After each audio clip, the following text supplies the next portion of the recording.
There's going to be some big movers in this video. Who should move in the transfer window from Raw to SmackDown, from SmackDown to Raw? Raw is heading to Netflix starting on January the 6th. SmackDown, of course, will remain on the USA Network in the United States. However, it's going to be on Netflix for the rest of the world. We've had some movers already, with Braun Strowman moving to SmackDown and Logan Paul moving to Monday Night Raw. I'm not going to lie to you, I'm pretty excited about the prospect of a few movers and shakers. So let's see what moves I see happening in the transfer window. I'm going to start with SmackDown to Raw. I've got 5 moves there, and then I'm going to make 5 moves from Monday Night Raw to SmackDown. And of course, tag teams, factions do count as one pick. So let's start off, and let's start off big. I promised big.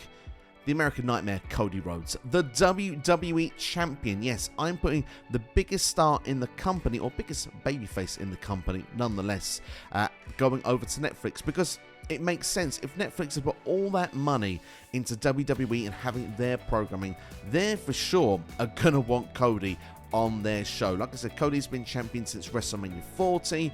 It just makes sense in the world. Obviously, Rhodes as well, the legacy of his family as well with Dusty, for old school fans, kind of works as well. It's a great way of getting new fans invested as well, just knowing there's a connection with this wrestler, his family, his history, why it means so much, why it's so important, why Cody wanted to finish a story. There's so much with a connection basis why I think new fans would actually cling on to Cody, and why Netflix would want him there. Like I said, Netflix are going to spend a lot of money on this WWE product, and if you're looking at it from the United States perspective and it's just Monday Night Raw, they're going to want those biggest names on Monday Night Raw. Cody right now is the one that's arguably the biggest in the company. You could argue Roman Reigns could be the next one, but obviously Roman Reigns took a lot of the year off after WrestleMania, and Cody was still selling merch, still moving tickets. WWE has been thriving this year, so Cody for me is the first mover from SmackDown to Raw. Did I mention Roman Reigns? Well, let's move over Roman, because like I said, Netflix is going to want the biggest names possible, and if that's the case, then Roman Reigns should do so. He is actually facing Solo Sikoa on the debut episode of Raw on Netflix. Talk about feeling like a big premium live event. I mean, you've got CM Punk versus Seth Rollins also on that show. It feels like WrestleMania. John Cena's even returning on that show as well. So there's going to be some heavy hitters, some big names on this one. And I feel for me, Roman Reigns, it could be a first of many times we're going to see him on Monday Night Raw moving forward. The Bloodline has been the biggest storyline in WWE over the last half decade. Yeah, the last 5 years near enough now. We've broken down now to like what?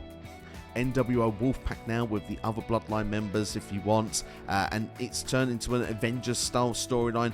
Look, to be fair, people are going to buy into that sort of stuff, and if that's still going on, then I think Netflix is going to want to be a part of it. Solo Sikoa also has been someone that has been majorly involved with a lot of the promotional stuff, was a part of the, the preview they did that was on YouTube this past week. So I have a feeling that it's not just Roman that could be getting the call.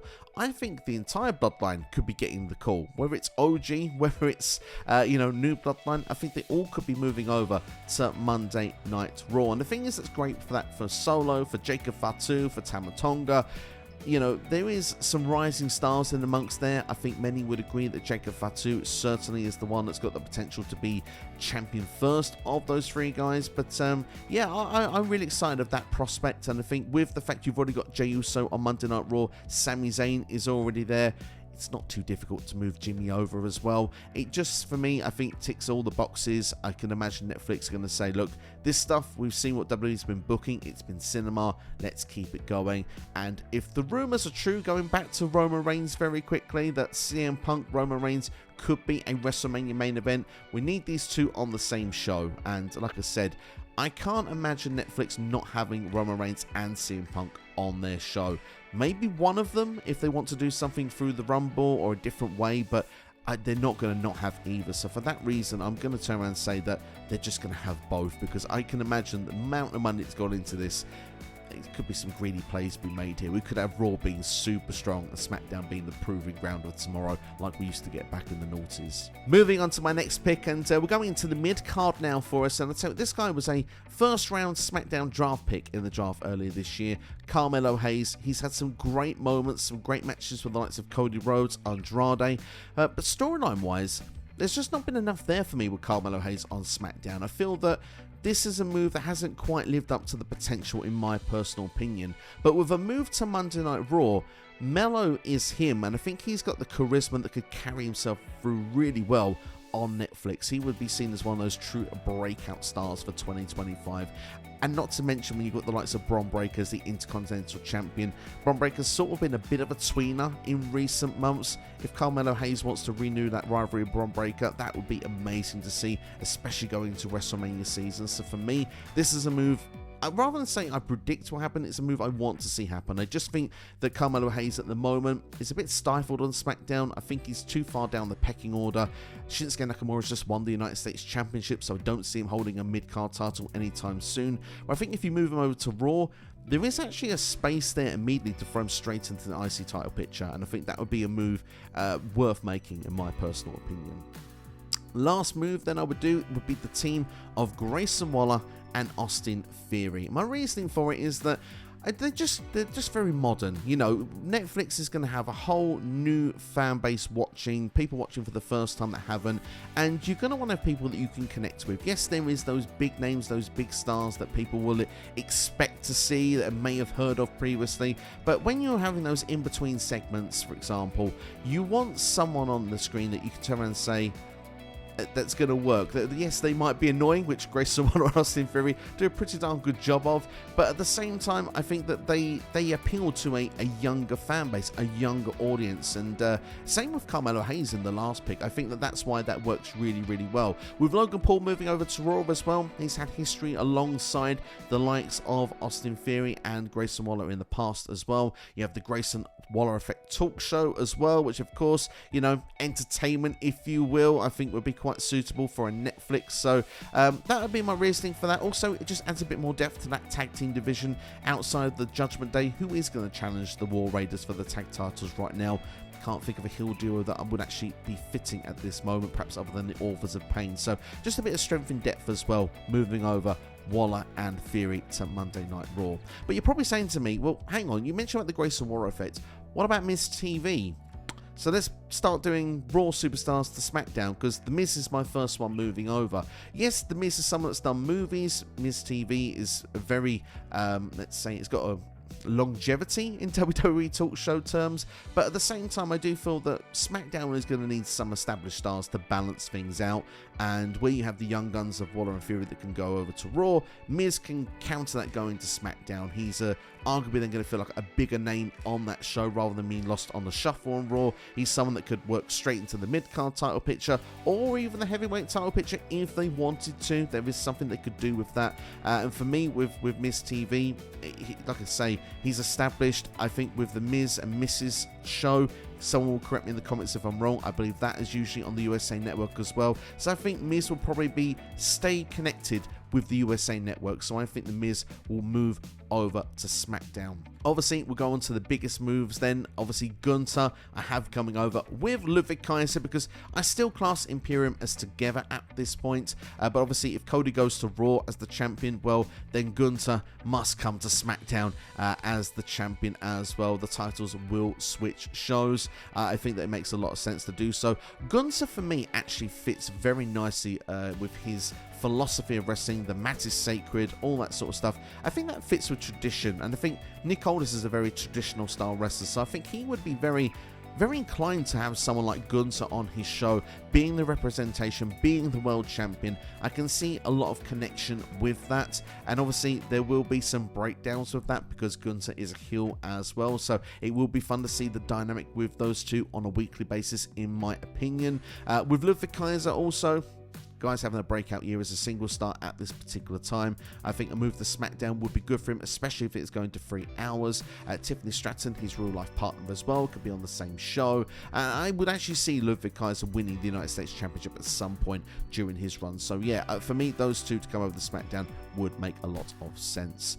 Speaking as a future United States Champion, Chad Gable for me would be great to come over to SmackDown. American-made in general, just a bit lost in the shuffle on Monday Night Raw in the last couple of months. For me, I feel it's the right time to move Chad Gable over to SmackDown, especially after we saw a brief appearance a couple of weeks ago on the Blue brand. We even saw Chad Gable versus Cody Rhodes, which for me, I really enjoyed that match, and I've got to say that I think Chad Gable in a world title scene on SmackDown did not feel out of place, where I think if you did that on Raw right now, I do feel that you would feel differently. So for me, I would like to see Chad Gable go over to SmackDown, get the momentum back that we had in the summer. Chad Gable was going places. I want to see him continue to go places.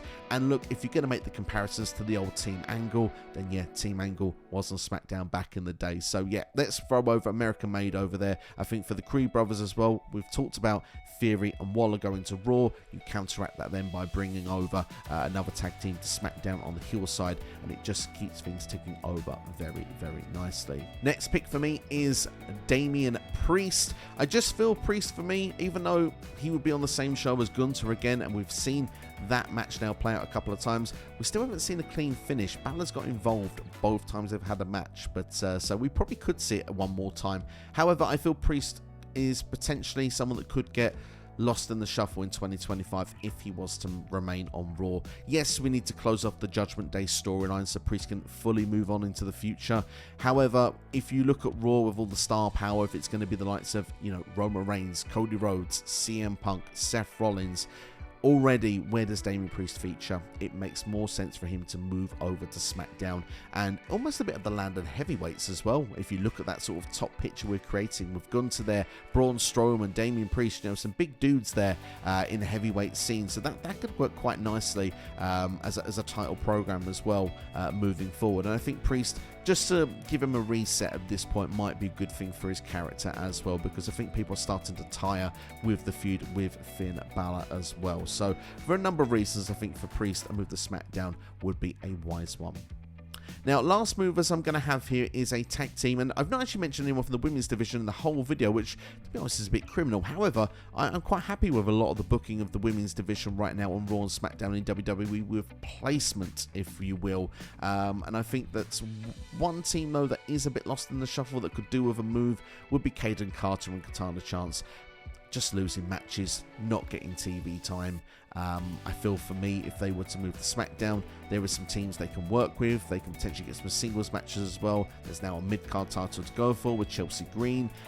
So yeah, for me, I personally feel that it would be good for Carter and Chance to move over to SmackDown at this point. They'll get more opportunities, in my opinion, if they were to move over to the Blue brand, and would not have so much star power standing in their way. Just as a brief mention, I would have said Lara Valkyria for a spot to SmackDown as well. However, I have her currently predicted to win the Women's Intercontinental Championship. I think she will do just fine on Monday Night Raw when it goes back to its usual 3-hour format. But that's all from me anyway. That's my picks and who should move in the WWE transfer window from Raw to SmackDown, from SmackDown to Raw. It's time now for you to let me know your picks in the comments below. And if you've enjoyed the video, then why not hit that like button, share with a friend, subscribe as well. Thank you all for watching as always. And if you want to see more on this channel, then click on this video on the side of your screen right now. More content on the way as well as we go into the Christmas season, heading in towards 2025. Wishing you all happy holidays, and I'll see you for the next video. All the best. Take care. See you next time.